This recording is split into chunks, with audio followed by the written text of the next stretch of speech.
David Batstone is co-founder, president of the global anti-slavery organization Not for Sale. He's also co-founder, managing partner of Just Business, which is an international investment group that incubates social enterprises and lives, and I love this, lives at the intersection of profit and purpose. He's a business professor at the University of San Francisco, was previously an investment banker in the technology industry. Dave has authored 5 books, one of which, Not for Sale, you have in front of you as a gift from Fred. He's the recipient of 2 National Journalistic Awards and was named the National Endowment for Humanities Chair at the University of San Francisco for his work in technology and ethics.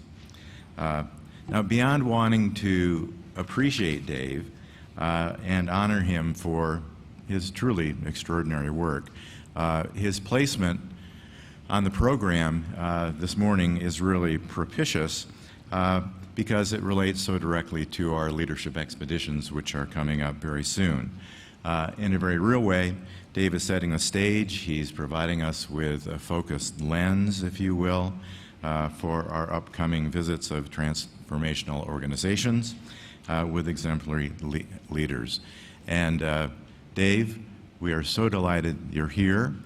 We thank you for being with us, and we do shine that metaphorical spotlight on you as a real exemplar, and we thank you for your leadership and also for modeling for us what great leadership is. So Dave Batstone, welcome.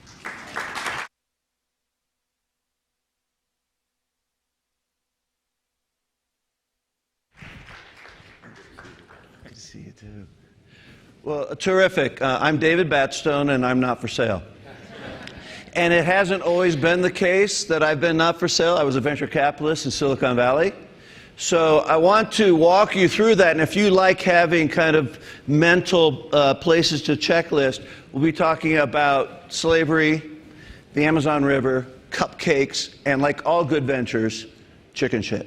Okay, that's the pathway we're going. And it all starts in San Francisco, my home, when I was operating as a venture capitalist and a professor at the University of San Francisco, and I discovered that my favorite restaurant was the center of a human trafficking ring that had brought over 500 teenagers, young girls between the ages of 12 and 19, into the San Francisco Bay Area for the purpose of forced labor.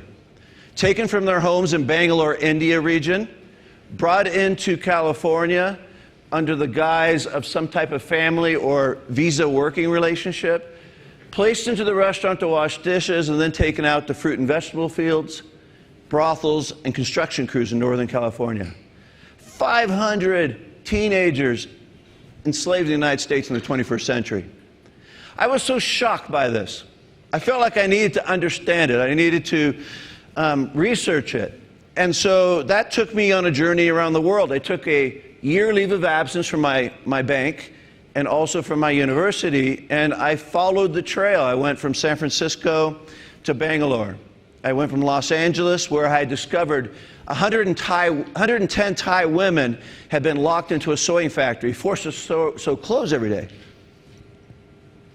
and went to Thailand. I went from Houston to Guatemala and Peru, where I met young girls in Houston selling their bodies in bars, cantinas. You walk in, these young girls are surrounding the walls of the bar, you get a drink, and you choose which girl you want to buy.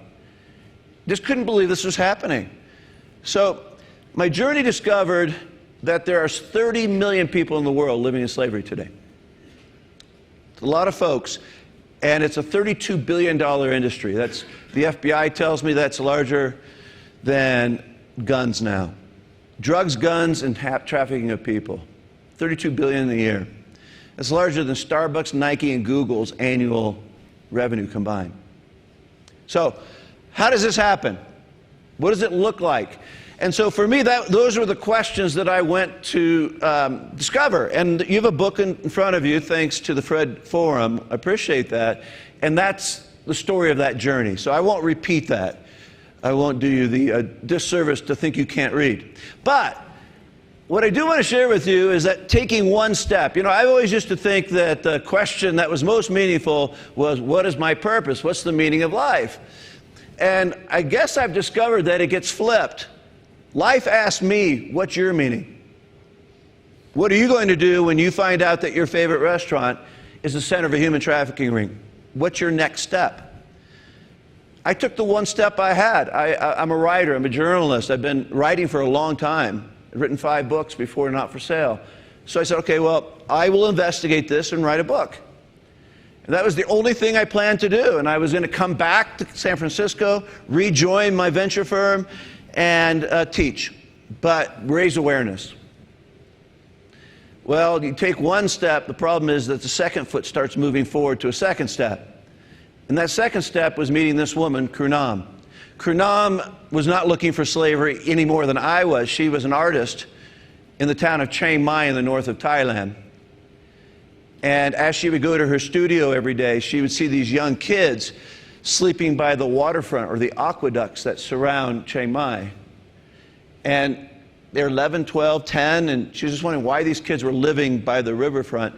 So one day she took empty canvases, tins of paint and brushes, and took them down to the waterfront and asked these kids to paint their stories. As they start painting, these nightmares appear, not puppy dogs and rainbows, these nightmares. And she said, look, you're so young, where do you get these stories? And they started to share with her that they're not from Thailand, they're from China and from Vietnam, Cambodia, Laos, and that they had all been brought to Thailand so that men from around the world could come and do things to them that they would be arrested in their own home country. Sex brothels for young kids, karaoke bars as a front. They said that they were the lucky ones, they had escaped, and that their friends were still in these karaoke bars. So Kurnam, she's a very passionate, principled person. She just had this righteous rage. So that night, she ran into the first karaoke bar she could find, saw 2 little girls and a little boy talking to an adult client. She just ran up, grabbed them, ran out. It's not the most sophisticated intervention strategy. I don't recommend you do that in Denver tonight. But she had this kind of sense of, I've got to do something. The next night she runs into another karaoke bar, sees 2 little girls, grabs them and runs out. By the time I meet Kurnam, she has 27 kids and no plan. Mind you, I have 4 kids. I didn't have a plan either, but I had a job at the university. So 27 kids, no plan, and this is when I met her. Someone had given her this field. She had to get out of Chiang Mai because there was a hit put out on her. So she needed to go 3.5, 4 hours north to the Golden Triangle area, right on the border of Myanmar and Laos. And there, she got a piece of property donated to her, and so this is where they were living when I met her. And the sole structure was this structure with palm leaves for a roof and a dirt floor and 4 wood posts. All right, so put yourself in my shoes, right? You walk in and see this heroic women, these 27 kids are living there. The way they're surviving is they're begging the monks for the food that the monks themselves have begged for all day. And so she said, I don't have any help. So how could I not take a second step? And I said, listen, this book I'm writing, with the proceeds, I will build a house for you and for your kids. That's all I was going to do. That was my second step. Later, I appreciate Al saying that there's a spotlight and I'm a hero. Where do heroes come from? By taking one step, and then a second step, and then you take next thing you know, oh my gosh, how did that happen? It's just the second step. You do the same thing. If you met her with those 27 kids, you would have done everything possible to take a second step with her. And so we built a home. Oh, that was our idea. But I was back in San Francisco, and now, I've got new determination with this book I'm writing, this research. And I get a call from Kurnam. She said, there's that one structure, it burned down. And by the way, there's 27 kids, now there's 53. I think, holy moly, this better be one damn good book. Okay, 2 houses. All right, 2 houses. And so, within, another 3 months, she called me, she had 88 kids. I'm like, slow down on the rescues already. But I knew I wasn't that good a writer, so we started an organization with some of my students at the university who had graduated, and we call it Not for Sale. And we raised funds in order to build a village in northern Thailand. And if you go there today, you'll see 5 dorms, you'll see a clinic, you'll see a place where these kids go to school. The first ones that I met living in that hut 10 years ago are now graduating from university. They're going to top high schools in the country. We take in 150 kids at any one time. Totally inspiring for me. I love the fact that we can help empower kids to a new future. We now work all over the world. We work in Romania. We have shelters there. We work in Peru. We work in Holland. So we have projects all over the world now. And that, I suppose, for me, is enough. I suppose that that's a feeling of satisfaction, a feeling of inspiration. But I also had to be honest, is that, you know, when I met human trafficking, or it met me, I opened my heart, but I turned off my brain. You see, I had been building successful tech companies. I knew how to scale them. I knew how to build strategy. But then when it came to a social problem like human trafficking, okay, I'm going to create non-sustainable, non-scalable projects that require me to raise money every month. So I'd come to you for a donation, I'd spend it, I'd come back to you and say, I gave you money last month. I know, I'm a nonprofit, I spend it. So I was thinking, why is it that I have such a disconnect? I don't use the same principles and strategies for creating real value for people and for planet that I do in a world of money, technology, and consumer goods. Where's that disconnect come from?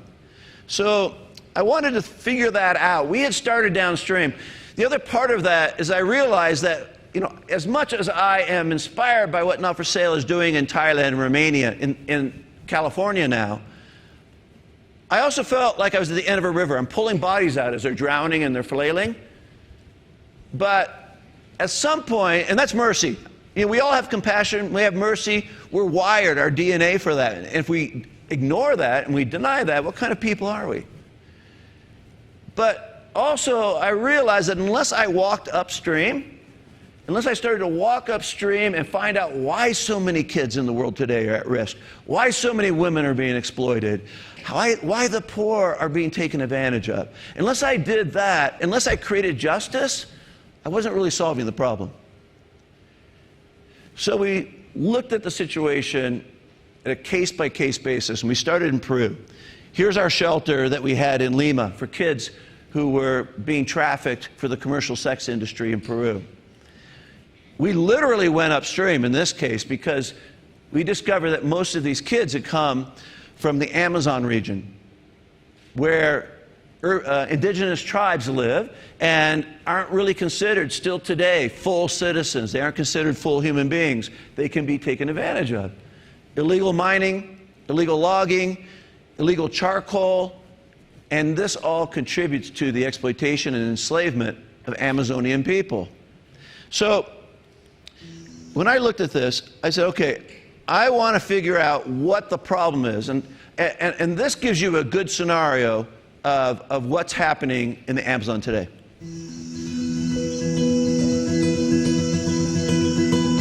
The Peruvian Amazon is one of the most ecologically wealthy places on the entire planet, and yet the people are some of the poorest in the world. There's something wrong with that picture.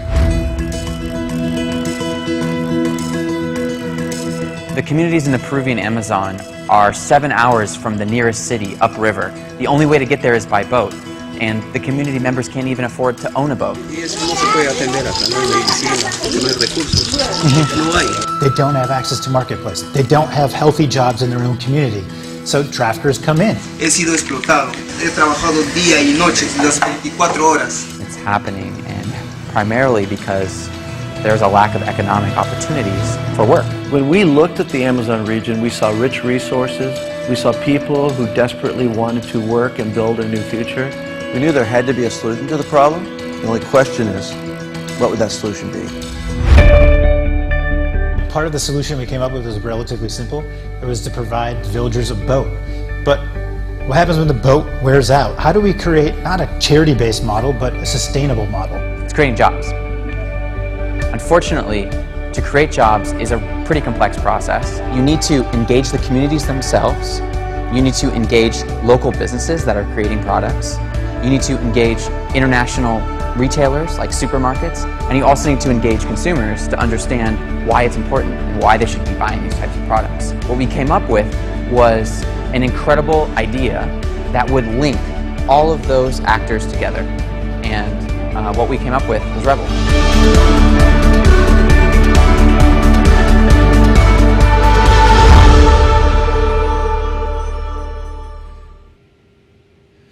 Okay, so I decided, you know, I had been going to these international events, the Clinton Global Initiative, you know, Davos, World Economic Forum.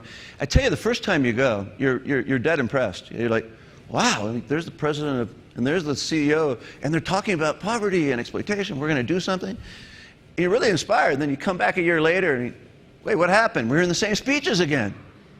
I had all this plumage on stage. So I said, okay, this is the way I think about the world. What's Davos? It's a little village in Switzerland I never heard of before until the World Economic Forum showed up there. I live in a little town in California no one's ever heard of before. It's called Montera.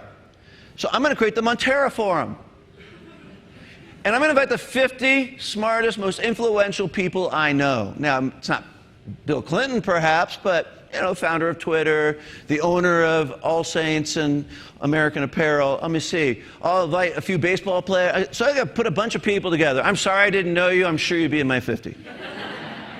All right? So the challenge was, okay, here's the Amazon. We brought indigenous people up to the, from the Amazon to San Francisco, to Montera. We had an explanation. We had film footage like you just saw. And they said, okay, you guys are smart. You folks create companies. You run things. Use your best ideas now to solve this problem. Help me figure out. And on Monday morning, I and my team will do whatever you come up with. It's the stupidest thing I ever said. All right, this is what happened when I brought those 50 people together. Joking around, and we said, what if we locked all of the smartest business leaders that we know in one room and had them solve all of our problems for us? And that's pretty much what we did. We gathered top leaders from business and culture, and we broke them into small groups, and we asked them to compete to come up with the best business model to create jobs in the Amazon. One of the most extraordinary groups in terms of the range of characters in it included a lawyer, it included the founder of an online healthcare company, it included an agronomist, and a baseball player. These are large people in large corporations, and they're brilliant minds, and they've got brilliant ideas. I didn't go to college. I signed out of high school. I don't have a business degree in anything. I was out of place, I really was. I didn't feel like I had anything to offer. The guy from the online health company started to look on Google and found out that there was this unusual plant called cat's claw that came out of the Amazon. And I was sitting there and I was drinking tea. I remember I was getting into this tea concept, and I just said, hey, can you do an herbal tea like type? Can you make this a tea? And we all just looked at each other, and we were like, man, that's actually an interesting thought. It's a tea company that sources ingredients in the Amazon and creates jobs. That's the idea that eventually became Rebel. Within an hour, we created this whole business idea around this tea, and then we had to present it, and they made me present it, and I don't know anything about presenting that kind of stuff.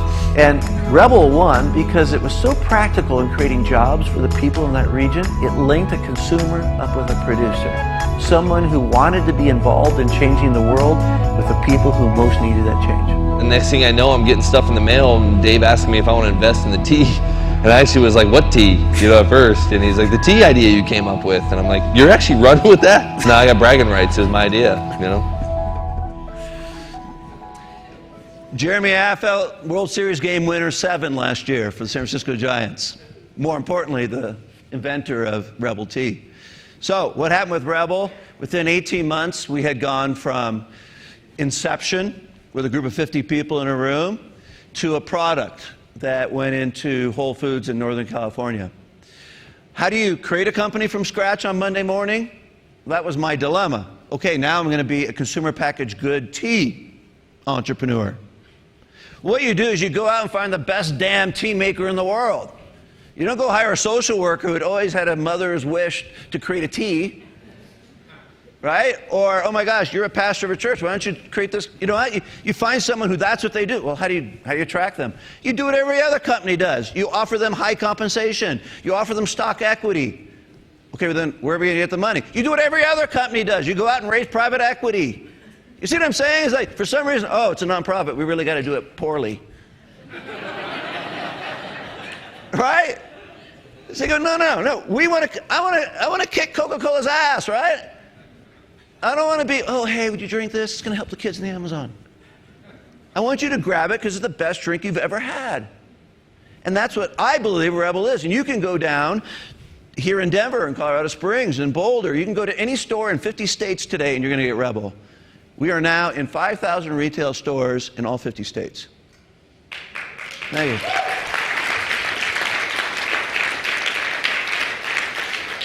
So what's inspiring is that in the making of the product, dignity is embedded in the making of the product, so that the ingredients are taken first from the Amazon. Our flagship drink is hibiscus mint, and then Southeast Asia, our ginger citrus, Eastern Europe, our berry drink, and now we have 9 SKUs. So it creates jobs and it creates impact where we source the ingredients. And then in the selling of the product, people know about Not for Sale and Rebel and the relationship. We're marketed on the bottle. Last week, a woman sent a $600 donation to Not for Sale to help our work because she picked up a bottle and said, I want to help that process of embedding dignity in the lives of people. And then Rebel, 2.5% of our gross revenue, not net profit or post-tax, whatever. 2.5% of our gross revenue goes straight back into Not for Sale's work to empower people, right? 5% equity in the company goes to Not for Sale for the original IP. So they're a stakeholder along with venture capital firms.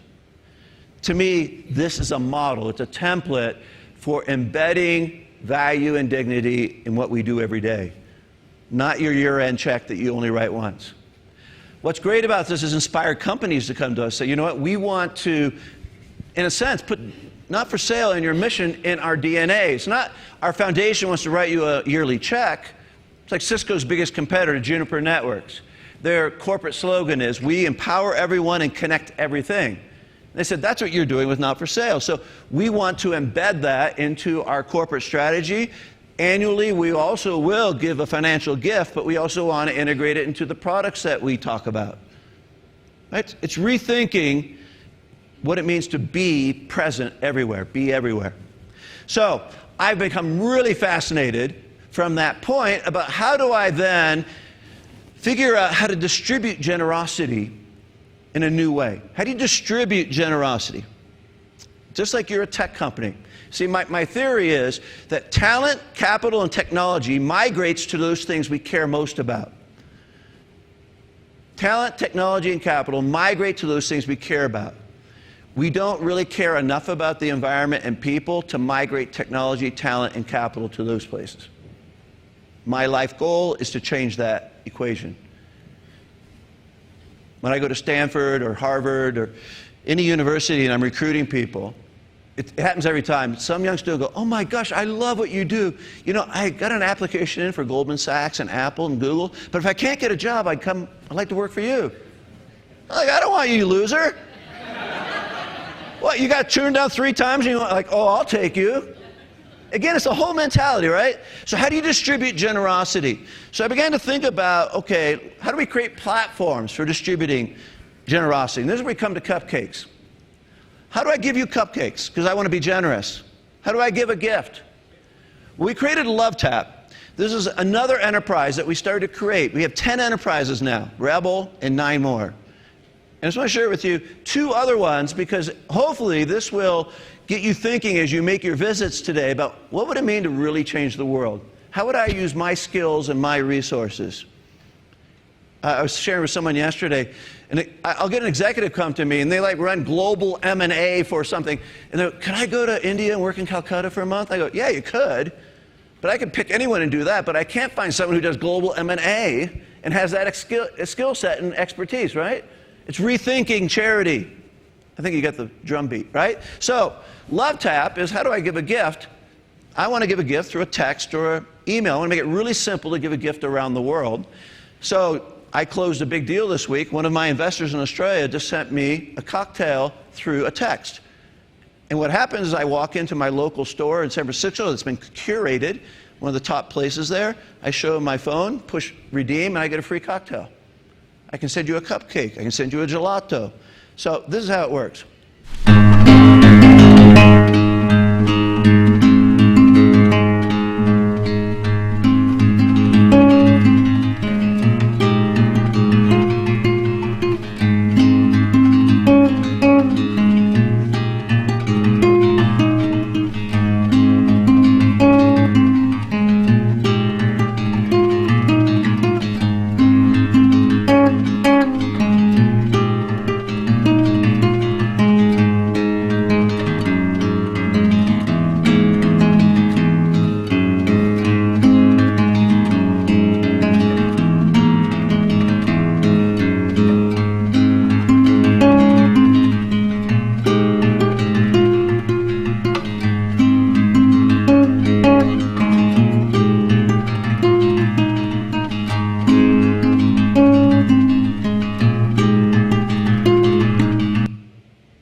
So my goal was, how do we create community commerce? How do we reward local retailers and drive traffic to them, but from people all over the world? So companies like Rebel, companies that are doing fantastic things. We're going to hear about Ben & Jerry. Great companies. How do we give those gifts, and how do we empower local consumers? You see, on LoveTap, I can't give you a Denny's Grand Slam breakfast. I know you're going to be disappointed. But it's only the top local retail brands. We curate, so it's a curated gift. Now, the great thing is that the retailers they're not asked like Groupon to give up 50% of their margin. We give them 100% of their retail value, whether you show up or not. Right? And we get the top retailers. So this is really nice that I can do it in San Francisco, but imagine now in Denver, I have the top 50 retailers. In New York, in Los Angeles, in Melbourne, and around the world, you have these top curated local retailers who are clamoring to get into LoveTap because generosity is being spread. Now you create the business model. You got to think like any other business. We thought, okay, this will be great. I'll give Heidi one, and she has 50 friends, and she'll give it to them, and then, oh, we'll put it on social media. I wish marketing worked like that. But you who are in marketing know it always doesn't. So we had to think of a way, well, who are our likely first generosity givers? Well, companies really do care about retaining and rewarding their employees. So our first customers have been large companies in the HR departments who are giving nice $5 to $20 gifts to their employees for a job well done, it's your birthday. A very simple way to do it for HR. And it also, for us, reaches the demographic we want to reach to be generous. So now Heidi gets it from her company, and she'll give it to someone, but I'm not paying for that advertising or marketing to reach Heidi. So the margins change. The reason I run you through this is that now I'm a tech company. I hire CTO, I hire a business development person. They're all fighting human trafficking. Yeah, they're doing it while they create a great technology, but they're fighting human trafficking. Think about the implications of this for our own companies, for how we conduct our business. You see, I mentioned earlier, I want to be everywhere. I don't want to just be nice in late December. I just want to be nice. Every other weekend, I go down to the homeless shelter. That's great, but how can I be everywhere? And it goes deeper than just simply me giving a gift, but it's also about how I think about dignity in the products I buy and that I produce. I'm done. I am not going to wear people's tragedy with the clothes I wear. I'm not going to trot on their dreams with my shoes, and I don't want to consume their tragedy every morning when I wake up. I don't have to. I can be everywhere. So what does it mean to create that world, collectively and individually? That's our challenge. That's our challenge. And because for me, the Amazon was such an important part of that, I'm aware that we also are faced with enormous environmental challenges. So how does this philosophy, how does this methodology work for the environment? Does it, how would I think differently about right now? It's mostly environmental. It's like, how do I stop people from polluting? How do I get compliance laws? How do I advocate? That's what the work of human rights and environmental law is about. Okay, what if we change that model? What if we flipped it? Well, for some reason, it seems like everything I do starts in a restaurant or a coffee shop. I'm writing not for sale, and I don't know how you like focus. For some strange reason, if I'm in my house, a quiet room, all alone, I will do everything possible to distract myself. Right? But if I go to a coffee shop where there's people around, I will really hone in. I'm focused. Yeah. So I'm that kind of weirdo. Okay. So that's how I write. I'm writing, and I'm in this coffee shop in Half Moon Bay, which is not far from Montero, the illustrious home of the Montero Circle. And as I'm writing my every day, this guy comes in. And, you see the same guy in a small town in a coffee shop every day. You talk a little bit. You go, hey, how you doing? Good. Yeah. Next time, like, what are you doing here every day with that laptop? And I said, well, I explained what I did. I'm an investor, but I'm doing not for sale. And I go, oh, that's interesting. I go, what do you do? He goes, well, I'm an environmental specialist. I do science just down the road at this local nursery. And I thought, oh, that's cute. Yeah. And then as I got to know him, I said, this guy is unbelievable. He's a genius. And I said, like, where'd you get your degree, college degree? He goes, I didn't. You don't have a degree? I go, my gosh, you're the smartest guy I've met. And he goes, yeah, well, I just figured it out. So we kept talking more. And one day he comes in and said, hey, Dave, he explained to me that nearly 25% of the greenhouse effect comes from the ammonia that comes off farm litter. Chicken, pigs, cows. Right? And this goes up into the atmosphere. So not only is it a problem for the atmosphere, and if you grew up in Iowa or Illinois, you know the problem with hogs, or if you've grown up in chicken farm areas, you know the smell from the ammonia that's on its way up to the atmosphere. Well, that not only contributes deleteriously to the environment, the ammonia combines with other pollutants to have particulates that go into our lungs. And they're creating unbelievable health effects.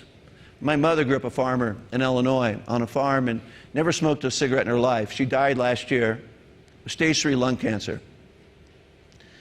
Where do those particulates that go into their lungs, where do they come from? Well, how do we solve that problem? Well, there's another problem is that with our growing population, we don't have enough organic fertilizer to supply the world, let alone fertilizer. The planet is growing exponentially in numbers of people. How are we going to grow that food, and how do we do it in a healthy way? Well, organic fertilizer doesn't carry enough nitrogen. So these are the two challenges Dirk said, I've got a solution to. I go, yeah, you work at the local nursery and you've got a solution for this. He goes, no, I do. I know how I can vacuum out from the air in an enclosed space the ammonia that comes off the manure. I know how I can take it through a process. At the end of that process, we will have a valuable biological organic fertilizer. So we've remediated the ammonia from the air, and we've turned it into an incredibly valuable product. I go, okay. He said, do you have any ideas like what I do next? I want to build this. And I said, okay, I'll invest in you. I was a sole investor for 3 years. And this is his lab. It's just funny, really, the whole thing. I mean, it was like, he got a little kit down at, Toys R Us, and he set up his little lab. But, for 3 years on this little chicken farm in Santa Cruz, Aptos, we experimented, we worked on it, Dirk came up with the process, and so last month we completed our first full-scale factory, 150,000 free-range chicken eggs, and this is where all their manure goes, through conveyor belts. And then as the ammonia goes up in the air, we vacuum it out. And you know what we do when we get to the end? We turn it into an ammoniacal fertilizer, which means almost every fertilizer that you know about takes 45 days to mineralize into the ground so that a plant can absorb it. Ammoniacal means that a plant can assume it on day one. The other aspect of this, 30% nitrogen concentrate. The largest known concentrate for organic fertilizer is 1.92%. So Dirk, all of a sudden, starts telling people about this. The University of California system, the environmental scientists from Berkeley, Davis, and UCLA have taken him on as their research scientist. They're going to give him a PhD in environmental science. So for the work that he's done, he's going to become Dr. Andrews. I love it. So what I guess I mean is ideas can change the world, right? But it's taking the best of ourselves. It's taking the best of our resources, the best of our intellectual capital, the best of our networks, and say, you know what? I'm going to use that to bring about a world-changing process. You know what? I can do it for a donut. I can do it for something that I really care about. let's migrate our talent, our technology, and our capital to the things that we most care about, so that in 20 years when I come back here, we're not talking about how bad the world is. We can talk about how we've changed the world because we believed in it. Thank you very much for having me here. Okay. Hello, thank you so much for your presentation. I was wondering, how does impact sourcing compare with or fit under the rubric of fair trade when you're explaining impact sourcing? Very intelligent comment. Okay, next question. No, listen, impact sourcing, I believe, is going to be the future of responsibility in products. Because if you've been involved in the process of creating a certification, you realize it's almost like a game, right? And you pay for it. I was just with an organic natural food company in Dallas called Hail Mary. Maybe you've seen their products on Virgin Airlines. I'm actually doing a co-branded product with them. So the next time you go on Virgin, you're going to see, you know, Sir Richard's Nuts or something like that, and with Not For Sale and Hail Mary. But the thing is, they were lamenting, we have to pay $50,000 a year for our fair trade. You know what? And so the problem is it's a racket. And also, I know they're certified. I mean, I'm not saying it means nothing, but it's a process that only can be afforded at great cost. And it can also have different certification meanings. We started a factory, Not For Sale, in Cambodia for apparel. And we got this visitor say, hey, I'm from the Global World Fair Trade Association. If you pay us $1,000 a year, we'll give you global. Oh, wow. I said, well, what process do we have to go through? Pay us $1,000 a year. Right? So what I am more interested in is creating the same kind of reporting and monitoring I have to do with my financial investors. Okay, you probably all have a mutual fund or some investment. Every quarter you get a statement, and it tells you how your money did. Well, why can't we create a quarterly statement on how your money had a social impact? We just find those metrics. Okay, how many kids are going to school? How many burrs are now successfully completed? How many fewer people are trafficked? We create the metrics we want, and then every quarter I can tell you this is the impact we've had. And again, just like, you know, just like financial returns, not even. It's kind of up and down, but transparent. And now you know what you're doing with your funds, your investment. Why aren't companies doing that? Because it creates too much transparency. Right? If I can just show you a fair trade certification, you go, oh, okay, I'll buy it because they must be okay. Are they really okay? Are they really affecting change? Are they really giving a fair wage to the farmer? Again, it's not that there's something wrong with it, but it's insufficient. So that's my kind of very humble opinion about that. Hi, I want to ask a question related to that one. So in the specific case of Rebel, yes. Can you tell us about what is the value that Rebel has created for the people in Peru? Yeah. And how do you, I mean, it seems you're reaching a scale, an interesting scale here where people buy the products. What about the other side, where there's more demand for the tea, the production has to increase, and how do you ensure that value is created and that it doesn't lead to exploitation? So it doesn't turn out to be just a typical for-profit company that doesn't really try to create that value at that end. No, it's an excellent question again, and it really is my headache because it's as complicated as you indicated.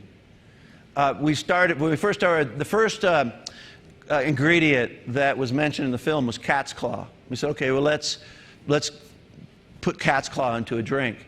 And so we said, oh, this would be great. Well, then two things. One is that you only need a tiny, tiny little bit of cat's claw in every batch.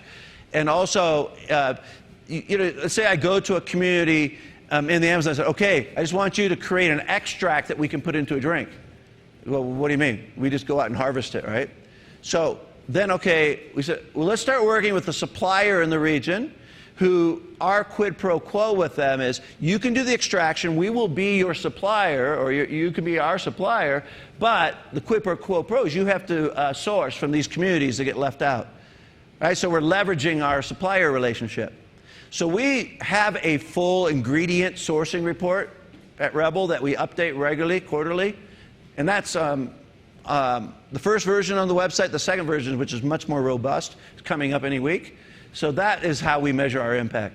It's not only in one community, it's spread across many communities, because as you indicate, as supply goes up, you can't exhaust, again, the sustainable harvesting in one community.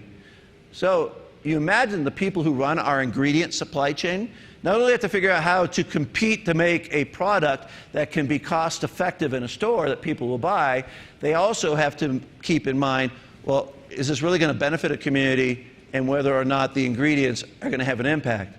That's the challenge.